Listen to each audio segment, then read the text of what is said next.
खजाना कबो न दिल से तेजा, ममता के अनमोल खजाना कबो न दिल से तेजा। धड़केला हरदम बेटा खाती माई के करेजा, कुहकेला हरदम बेटा खाती माई के करेजा। ए भैया, आज हम जौन सुनावतानी अपना माई से सुन ले बनी कि माई के ममता का होला और बेटा के दिल का होला।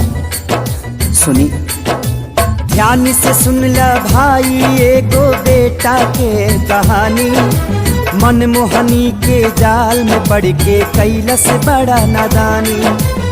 भैया, जब वो कोठा के लड़की से वो लड़का के प्यार हो गई तो वो कहा शर्त रखलस, सुनी हमसे कितना प्यार करेला साबित करके दिखावा, काढ़ी करे जमाई के हमारा खातिर ले आवा। लड़का कलस बस इतना छोटा सा बात। तिरिया जाल में फंस के तब ऊ घर पे कमीना आइल, काहे मुँह झुराइल तो हर हो खबर लाल बुखाइल। ओ माई के ममता तो देखी, ओ माई थाली में खाना परोस के ओ लड़का के इंतजार में दुआरी पर बैठल बड़ी आ कहली का, बाबू एने ओने के घूमल छोड़ा अपन देह सहेजा, एने ओने के घूमल छोड़ा अपन देह सहेजा। कुहकेला हरदम बेटा खाती माई के करेजा, धड़केला हरदम बेटा खाती माई के करेजा।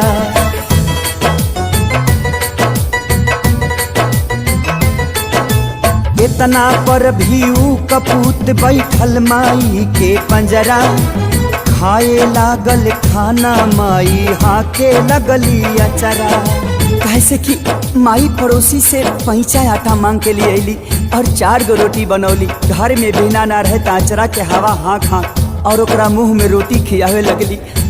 अपने पानी पी के सुत गई, लेकिन बेटा कैलस का बीच के खंजर सीना में मरल सबू अपना माई के, काढ़ी करे जा लेके चलल ना आइल दर्द कसाई के। ठोकर से जब गिरल करे जा कहलस ममता जागल, हे बचवा कहीं पैर में तुहरा चोट त नहीं लागल। देखी माई के ममता क्यों करेजा शरीर से बाहर आके भी अपना बेटा के चिंता करता। और वो करेजा से का आवाज आई, बेटा हो तो के चोटी कहीं त न लागल, बेटा हो तो के चोटी कहीं त न लागल। और आखिरी बार वो करेजा से का आवाज आवता, सुनी जहाँ जाए के बात हके जल्दी उठा के ले जा,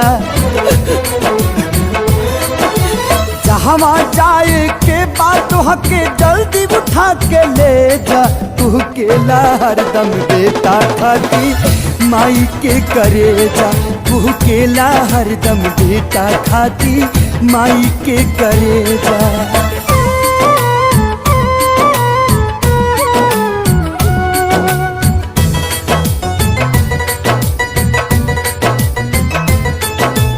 एक करेजा कहलस देख के तना हई दीवाना हम, तोहरा खातिर माई के भी कैनी याद बेगाना हम।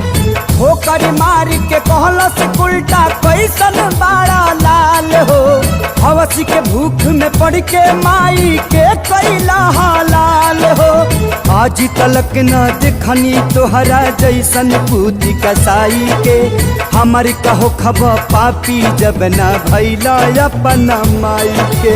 कहियो तू हमरो के छोड़बा सटकल तोर भेजा, कहियो तू हमरो के छोड़बा सटकल तोहर भेजा। तू केला हरदम बेटा